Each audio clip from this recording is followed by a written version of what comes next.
What's up, everyone? Welcome back to another video. We are shooting an actual Apple ProRes. Let me know what y'all think about it down below. You probably won't notice the difference with YouTube compression and stuff like that, but hey, gotta make the quality best. But we're not here to talk about video codecs today. We're here to talk about iOS updates. Like I said in my live stream that I had to take down because the live stream would not end on my end for some weird reason. YouTube's system was all glitched out when I streamed last Friday, but I'm back 100%, no longer sick, thank God. Alright, so like I do with every video, I enable voiceover and we go through what's new in the software.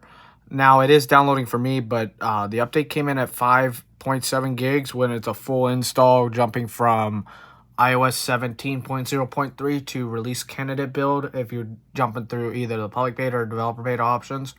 But for everyone that just updates over the air overnight or whatever, it should be anywhere between like 250 megs to almost a gig, probably in the 500 megabyte park of updates. So let me know how big the file update size is for you and stuff like that. So we're going to go through what's new on this update and stuff like that. All right, so here's what's new with iOS 17.1. AirDrop. You can now continue sharing your AirDrop of content over Wi-Fi or cell data. And the iPad models that do not have a cellular data chip, it does not specify. Just FYI on that one, if you have a Wi-Fi model iPad, it will only work if you walk away from the device and you still have an internet connection. So, because otherwise it wouldn't work. But there you go. And then for the iPhones, 5G, 4G LTE, or 3G data connection is required for it to continue over the internet. But we're going to go with standby on iPhone 14 Pro models and 15 Pro models. Bullet. New options to control when the display turns off. iPhone 14 Pro. So new options to control the display when it turns off. So I guess there's some new options. I don't use standby, so that's not a useful feature to me. Music. Bullet. List start. All right, music. Favorites expanded to include songs, albums, and playlists. And you can filter to display your favorites in the library. All right, I haven't been able to mess with favorites, but I heard about it and seen like Brandon Butch and all them covered. I'll mess with it over the week and then get back to y'all on a feedback this weekend, as long as I'm not sick again. This was annoying the last 2 weeks. Bullet. New cover art collection offers designs that change colors to reflect the music in your playlist. So you can do different color art designs to reflect the music in your playlist. That's actually pretty cool. Bullet. Song suggestions appear at the bottom of every playlist, making it easy to add music that matches the vibe of your playlist. So matching the vibe of the playlist, you can add music. This was a feature on YouTube Music, and I believe it is a feature on Spotify. Correct me if I'm wrong. This update also includes the following improvements and bug fixes. The following improvement and bug fixes on this update. All right, here we go with the following updates for bug fixes and improvements to this software. Option. Bullet. Option to choose a specific album to use with photo shuffle on the lock screen. All right, so options to specifically choose the album you want to use. So if you have a wallpaper album, you can just use that album to for your wallpaper design for your home and lock screen. Bullet. Home key support for Matter locks. Home key support for the Matter locks for Matter accessories. Bullet. Improved reliability of screen time settings syncing across devices. So improve reliability of screen time syncing across all devices. This probably includes devices throughout the family for child's Apple ID and all the other family members.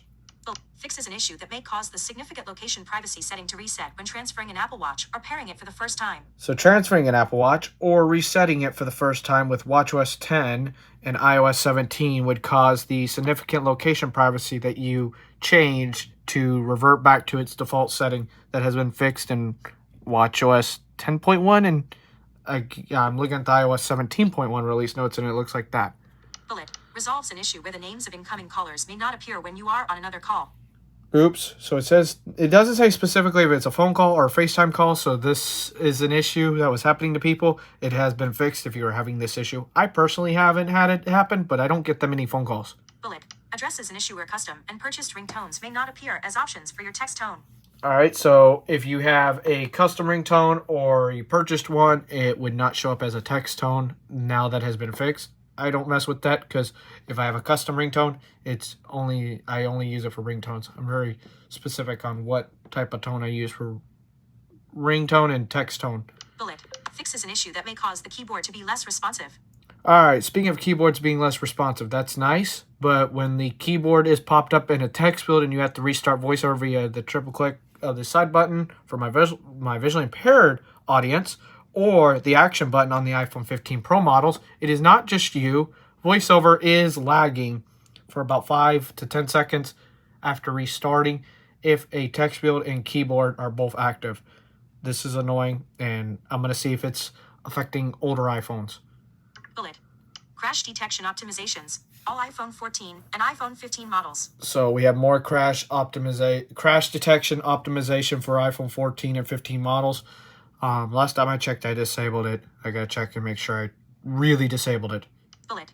Fixes an issue that may cause display image persistence. So the hot topic was the overheating, but then that got fixed in iOS 17.0.3, and then the image persistence, which everyone thought it was, iPhone has OLED burn-in for the iPhone 15 Pro.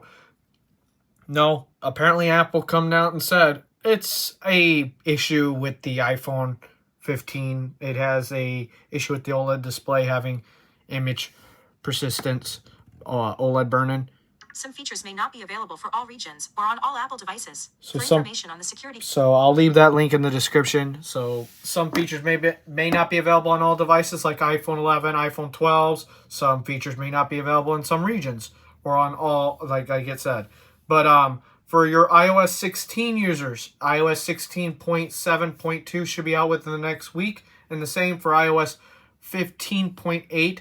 It's just a security update. There's no like new changes or whatever. I looked at it, and I'm not going to cover it in updates and stuff like that. But iPadOS I wasn't going to cover because it's the same thing. And watchOS 10, let me know if y'all want me to continue to cover that at all. I didn't, because even though it changed, I haven't upgraded my watch personally to watchOS 10. I've been really procrastinating. But let me know what y'all think down below. And if you like this content, consider subscribing to the channel and stuff like that. And this thing already wants me to install it. So I'll see y'all later. Peace.